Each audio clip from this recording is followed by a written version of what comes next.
ও হে পান্টু, খবর টবর কি? জি মরল মশাই, কৃষক হাফিজ আবারও খাজনা দিতে পারবে না। তাহলে আর কি, হাফিজের গরুটা তাহলে আমার, আগামীকালে নিয়ে আসমু। খাজনা আমার, গরু আমার। কিন্তু মরল মশাই, গরু ছাড়া সে কি করবে? সেইটা তার সমস্যা, আমি খাজনা ছাড়া ঘুমাই না।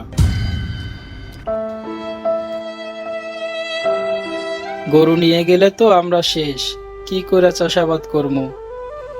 কিছু একটা করেন না, মোরলডে বুঝাইয়া কিছুদিন সময় নেন।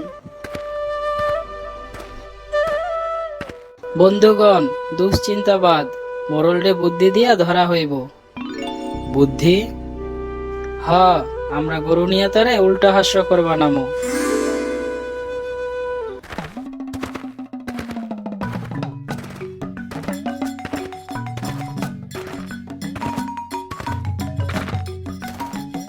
কিরে হাফিজ, তাইলে খাজনা দিবি তো?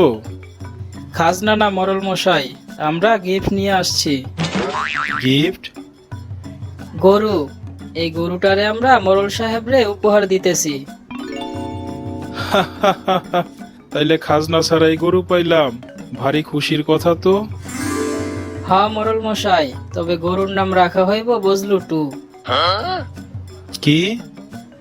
গ্রামের নিয়ম মরল মশাই, যে গরু খাজনা ছাড়া নেয় তার নাম তার মালিকের নামে রেখে টু লাগাইতে হয়। এটা গ্রাম রীতিনীতি।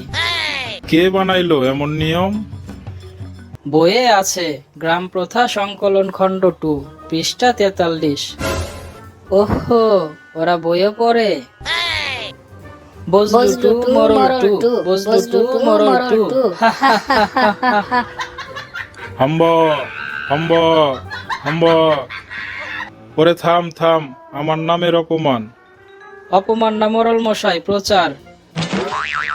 আরে বাহ, কাল থেকে বাজারে গরুর নাম উঠবো বজলু টু, বিশেষ খাজনাহীন গরু।